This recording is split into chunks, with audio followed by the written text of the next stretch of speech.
নমস্কার, পিয়ালির সংসারে আপনাদের প্রত্যেককে স্বাগত।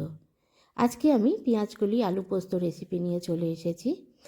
এটা যদিও সবাই বাড়িতে করে থাকে, তবে আমি কিভাবে করছি বা আমি কিভাবে করি সেটাই আপনাদের দেখাচ্ছি। একটা মিক্সিং জারে পরিমাণ মতো পোস্ত, 2টো কাঁচা লঙ্কা, 4 কোয়া রসুন ভালো করে পেস্ট করে নিলাম। পোস্ততে একটু ঝাল হলে ভালো লাগে, কিন্তু যেহেতু আমরা কম লঙ্কা খাই তাই আমি কম দিয়েছি। আপনারা কিন্তু চাইলে বেশি দিতে পারেন। একটি ফ্রাইং প্যান বসিয়ে বড় চামচের 4 চামচ সর্ষের তেল দিয়ে দিলাম। এখানে বেশ অনেকটা পোস্ত করছি, তাই তেলটাও একটু বেশি দিলাম।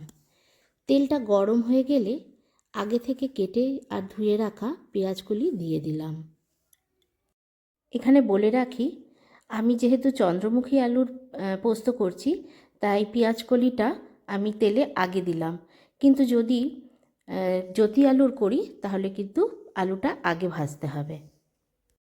বেশ কিছুক্ষণ ভাজার পর তারপর আলুটা দিয়ে আবারও ভাজতে থাকলাম, যতক্ষণ না ভালো করে ভাজা হয়ে যাচ্ছে। ভাজাটা যখন একটু লাল হয়ে আসবে তখন হলুদ আর পরিমাণ মতো লবণ দিয়ে দিলাম। তারপর আবারও ভাজতে থাকলাম।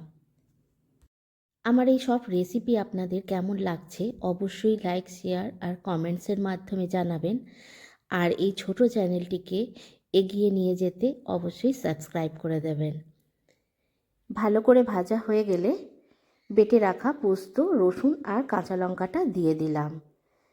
এখানে আপনারা রসুনটা বাদ দিতেই পারেন, তবে আমি বলবো একটা দিন কিন্তু এটা ট্রাই করতে পারেন। দেখবেন টেস্টটা ঠিক অন্যরকম হয়েছে আর খেতেও খুব ভালো লাগে। পোস্তটা দেওয়ার পর কিছুক্ষণ ভাজতে থাকলাম, কারণ রসুনের কাঁচা গন্ধটাও চলে যাবে আর খেতেও ভালো হয় একটু ভাজা ভাজা হলে। আজকের মতো ভিডিওটা আমি এখানেই শেষ করছি। আবার দেখা হবে আমার নেক্সট ভিডিওতে। আপনাদের সঙ্গে কথা বলতে বলতে আমার পোস্ত রেডি। আর হ্যাঁ, আমি যেহেতু পোস্ততে প্রথমে একটু তেল বেশি দিয়েছিলাম, তাই পরে আর কাঁচা তেল দিইনি, আপনারা চাইলে দিতে পারেন।